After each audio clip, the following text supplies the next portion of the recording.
gusto saludarlos, estimados televidentes. En esta ocasión nos acompaña el ingeniero Salvador Narrala, como ya es de conocimiento público. Él es el primer designado presidencial de la actual administración y va a compartir un momento con nosotros para hablar acerca de su experiencia. En primer lugar, antes de entrar de lleno a calificar cómo ha sido estos meses de gobierno de la presidenta Xiomara Castro Zelaya, primero pues comentar acerca de su experiencia como designado presidencial. Sabemos que usted ha tenido una amplia trayectoria en lo que es televisión, pero ahora pues que ha incursionado en la política. Ingeniero, ¿cuál ha sido su experiencia como designado presidencial?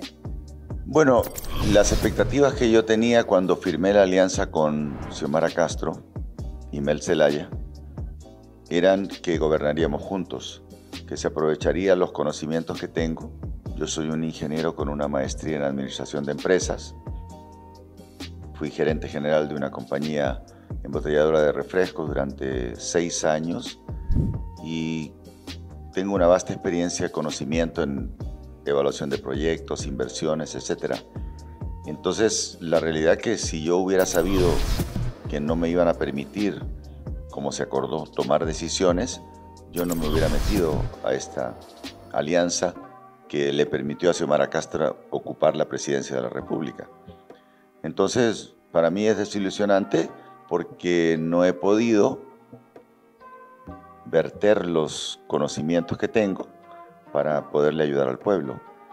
Me he tenido que remitir a un exiguo presupuesto de aproximadamente 1 millón de lempiras mensuales que he estado invirtiendo y publicando en redes sociales las obras que hemos hecho, como invertir en educación, hemos arreglado escuelas, hemos dado becas, hemos convertido lugares inhóspitos en lugares para estudiar, sistemas de agua, hemos hecho bastantes cosas, hemos transportado alimentos a lugares remotos a donde los alimentos no llegaban, hemos conseguido donaciones internacionales, pero yo no fui electo para eso. Entonces, lo que yo pienso de lo que hemos hecho durante este año, pues he hecho cosas, pero no las que yo podría haber hecho si yo fuera la persona que toma las decisiones, porque infortunadamente las decisiones en este gobierno las toma Mel Zelaya, y las toma con un sesgo político, y eso tiene detenidas muchas inversiones, mucha gente que ha llegado a Honduras, que quiere invertir y que infortunadamente no logran llegar a la presidenta y tampoco llegan a Mel Zelaya, sino que se quedan trabados con mandos intermedios, y yo siento que eso ha detenido al país. ¿No volvería entonces a formar alianza con ellos? En un futuro, pues, ¿podría usted aspirar nuevamente a la presidencia?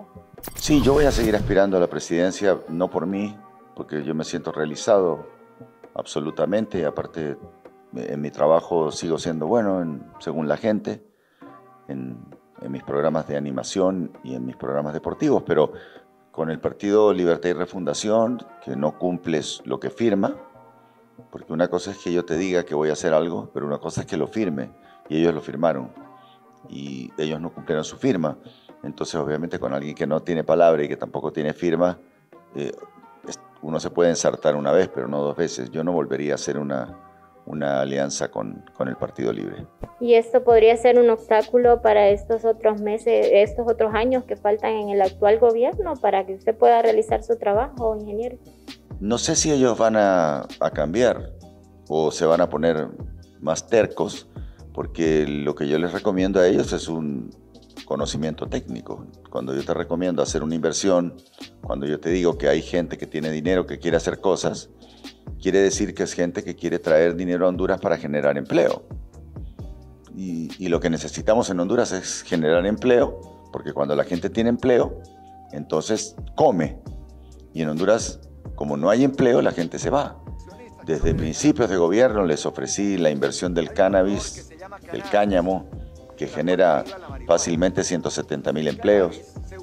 Y hay otras inversiones en banano, en ganadería, en leche, en muchas cosas, para las cuales tenemos terrenos y personas preparadas, pero yo creo que ellos gastan gran parte de su tiempo en el asunto ideológico, en recibir instrucciones de otros países que tienen instaurado el socialismo y que a la vista está que la gente que pasa por Honduras son los que van escapando de Cuba, de Haití o de Venezuela especialmente, porque en esos países no hay empleo y buscan el sueño americano de ir a los Estados Unidos, que paradójicamente es nuestro gran protector. Ahora, ¿cómo evaluar entonces estos meses, ya casi un año, pues, del gobierno de Xiomara Castro Zelaya? ¿Cuáles han sido los aciertos y los desaciertos? Bueno, acierto, derogar las sedes, la ley de secretos, pero he visto asombrado que en el Congreso se ha tratado de seguir metiendo cosas bajo, engañando a la población y engañando a los propios diputados. Obviamente que dentro de los aciertos está el apoyo que yo les di para que se fuera Juan Orlando Hernández, porque ahorita, por ejemplo, a Honduras lo están demandando en 265.000 millones de lempiras, que es casi el presupuesto del país para un año en 2021, aunque ahora lo quieren incrementar en un 41% en forma arbitraria. Entonces, si Juan Orlando Hernández estuviera gobernando, si yo no hubiera hecho la alianza con Xiomara, Juan Orlando ya tendría no solamente una próspera, sino que tendría la Orquídea, un montón. Yo las mencioné en su momento en campaña. Él tenía vendido el sector alrededor de Palmerola, otras partes de las islas de la Bahía, en Occidente, en Oriente, en el sur, Amapala, y todo eso lo evitamos. Y es el principal logro que tiene nuestro gobierno, de haber evitado que el narcotráfico dirigido por Hernández se hubiese apropiado del país, porque lo que hacía Juan Orlando Hernández era vender pedazos de país, violentando la soberanía nacional. Entonces el principal logro considero que es eso. Y hay muchas cosas que no se han hecho, porque quizá le quedó muy grande la camisa a los funcionarios que nombró Mel Zelaya junto a Xiomara Castro. El acuerdo era que los íbamos a nombrar conjuntamente, porque el técnico soy yo. Ellos, entiendo que su instrucción es bachillerato. Yo soy una persona que tiene universidad, que tiene una maestría en una de las mejores universidades del mundo, y no fui tomado en cuenta para el nombramiento de las personas. Yo conozco la capacidad de una persona hablando con ella en varios temas, sin que yo sea un experto en cada tema, pero sé cuando alguien sabe de economía, cuando alguien sabe de administración, cuando alguien tiene los conocimientos. Entonces, no se puso a las personas adecuadas en los diferentes ministerios, y no sé si ellos van a cambiar a las personas que están, porque en la medida, Honduras tiene gente capaz, pero hay que saberlas ubicar. Parodiando un poco el fútbol, digamos, si yo pongo a Lionel Messi de portero, probablemente Argentina no es campeón o pierde todos los partidos. Yo tengo que saber dónde pongo al experto en ganadería, dónde pongo al experto en finanzas, dónde pongo al experto en desarrollo económico, y aparte no debo tener sesgo para colocar a las personas. Si hay una persona muy capaz en economía, aunque no sea del partido nuestro, lo tengo que nombrar, porque lo que ando buscando yo es el bienestar de Honduras, no el bienestar de mi partido. Pero da la impresión de que el actual gobierno lo que anda buscando es perpetuarse en el poder. Ahora, el tema del Congreso Nacional, si es del Partido Salvador de Honduras, el ingeniero Luis Redondo, ¿está cumpliendo su papel como debería, ingeniero? No, desgraciadamente Luis Redondo, la persona que conocí yo durante tanto tiempo, desde 2004, cuando lo nombré jefe de la barra de la Selección Nacional, cuando me di cuenta de sus habilidades en ingeniería, en todo lo que tiene que ver con la parte digital, la computación, las redes sociales, etc. Y una persona de muy buena fe, en la que yo he creído a pie juntillas, desgraciadamente se desvió de nuestra línea. Una vez que fue investido como presidente del Congreso, él fundamentalmente responde a las órdenes de Mel Zelaya. Y probablemente no se da cuenta, o probablemente no aguanta la presión, no lo sé. Yo siempre platico con él, por la amistad que no tiene nada que ver con la política, pero yo le digo, te comieron el cerebro. Y claro, él tiene 20 años menos que yo, no tiene la experiencia que sí tengo yo de haber vivido en un país socialista. A mí me tocó la experiencia de Salvador Allende en Chile entre 1970 y 1973 y conocí los problemas que vive la población cuando está instalado el socialismo y la gente pasa a un segundo plano donde hay escasez de todo. Escasez de leche, de pan, de huevos, etcétera. Hay que hacer cola para todo. Yo no quiero eso para mi país. Aparte, la familia que está gobernando no es una familia humilde o de clase media. La familia que está gobernando es una familia burguesa. Mel Zelaya, su esposa, sus hijos, son terratenientes de siglos. Son personas de muy buena situación económica. Entonces, claro, a ellos no les afectan las medidas que se toman para llegar al socialismo. Porque soy un convencido que esto de un sistema de izquierda o un sistema de derecha son simplemente dos oligarquías que quieren llegar al poder. No se puede llegar como derechista, entonces se inventa lo de izquierdista, pero el izquierdista, una vez que está en el poder, actúa igual o peor de cómo actúa la oligarquía o sistema de derecha. Y vamos para ese camino. ¿Qué puede pasar en el país? Pues lo que está pasando, que hay 2 millones de personas que viven en Estados Unidos. Entonces, cada vez, nunca había salido tanta gente de Honduras como este año. Antes se escapaban por el narcotráfico que sigue circulando por Honduras. De acuerdo a lo que dijo el presidente Petro de Colombia, el narcotráfico en Honduras ahora está mucho más potenciado como el polo del narcotráfico en Centroamérica. Entonces la gente va a seguir escapando. Una persona pensante, por ejemplo, que se da cuenta de lo que está pasando en Honduras, alguien que tuvo la instrucción, de que llegó a secundaria, que se graduó de bachiller o que tiene alguna carrera técnica y mira la situación, mira que su papá, que es abogado, anda buscando con el carro hacer algún raite para ganarse unos pesos, que estudiaron en la universidad y no hay chamba. Eso significa que todo está mal armado, entonces buscan emigrar. O sea, la gente pensante busca emigrar. Y la que no es pensante también, porque aquí se está muriendo de hambre. Fíjate que a mí me asombra, por ejemplo, que muchos periodistas, muy contentos porque la cantidad de remesas que entra al país es enorme. Y yo he calculado 30 millones de dólares aproximadamente al día entre las remesadoras que reportan al Banco Central y las que no, las que son pirujas, que están por ahí, que traen y llevan dólares o cosas. Y es lógico, mientras más hondureños hay fuera, más dinero va a entrar en dólares. Y mientras más problemas hay en Honduras para tener trabajo, la gente necesita más. Entonces, el que mandaba antes $300, hoy tiene que mandar 400. Incluso las cifras de crecimiento económico, fundamentalmente el crecimiento económico de Honduras, para los que entendemos de economía, es producto del dinero que entra por remesas o de la intermediación bancaria.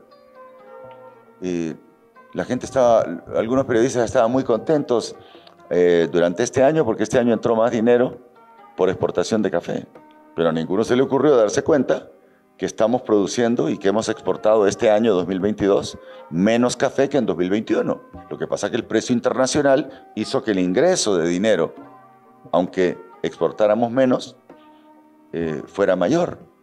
Entonces, las cosas hay que analizarlas científicamente y no toda la gente tiene las capacidades para analizarlo científicamente. No sé quién asesora en los aspectos económicos a Mel Zelaya para que le dé las órdenes a su esposa sobre las medidas a tomar, como por ejemplo el otro día el control de precios. El control de precios, eso es algo que quedó demostrado, que a uno se lo estudian, a mí me lo enseñaron hace 50 años que no es conveniente hacerlo. Y lo hicieron, aunque solo fuera por 30 días, pero es un mal mensaje para un productor, por ejemplo. Yo estoy produciendo algo y me dicen que hay control de precios, no vuelvo a sembrar frijoles, arroz, lo que sea. Porque si me van a poner, yo ya hice el gasto y me van a decir no lo puedes vender a más de esto, voy a perder dinero.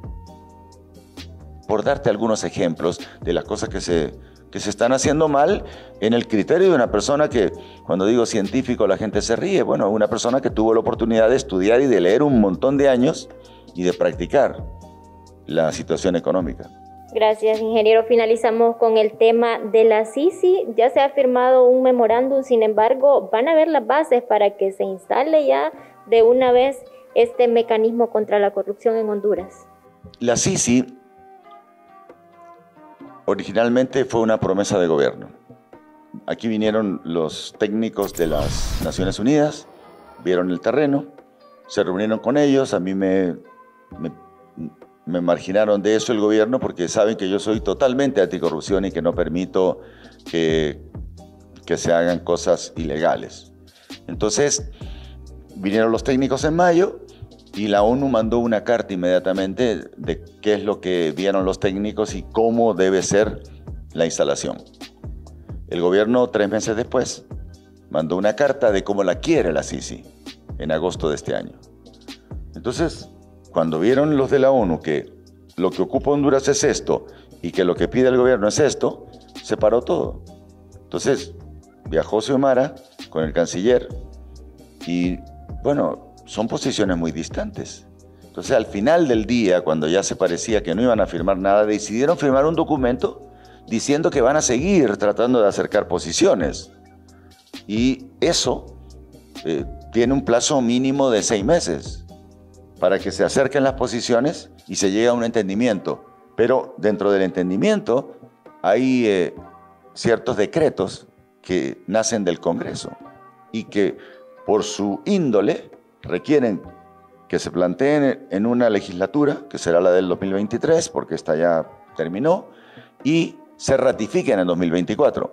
Eso quiere decir que la SICI no se puede firmar dentro de 6 meses, a pesar de lo que dicen los medios de comunicación. Probablemente no llegue al país si no se derogan todos esos decretos. Tienen que derogarse algunas cosas, tienen que cambiarse algunas cosas, y si tenemos suerte, pues tal vez a fines de enero, principios de febrero de 2024. Al principio yo pensaba que en 2023, pero con los decretos del Congreso tiene que ser hasta 2024 que se pueda firmar. Y después se ocupa un año por lo menos para instalarla, como la experiencia que tuvimos con la Maxi. Y te hablo de la SICI porque, bueno, yo fui el primero que habló de la SICI en Honduras el 25 de mayo del 2015, y gracias a nosotros, el que está preso en Nueva York recurrió a su amigo el Tupamaro, que está en la OEA, para que viniera aquí la Maxi, la misión de apoyo, que al final tuvo mucho éxito y fue sacada por la clase política cuando la Maxi empezó a nombrar a los políticos hondureños, diputados, etcétera, como ladrones. Muchísimas gracias al ingeniero Salvador Nasralla por compartir con nosotros. Lastimosamente, pues el tiempo es corto y hay diversos temas que tratar con él que quisiéramos pues quedarnos un poco más, pero lamentablemente el tiempo es corto y ya pues ha compartido con nosotros estos temas de país importantes. Lamentable pues también algunas cosas como está cerrando el año 2022 en cuanto al actual gobierno.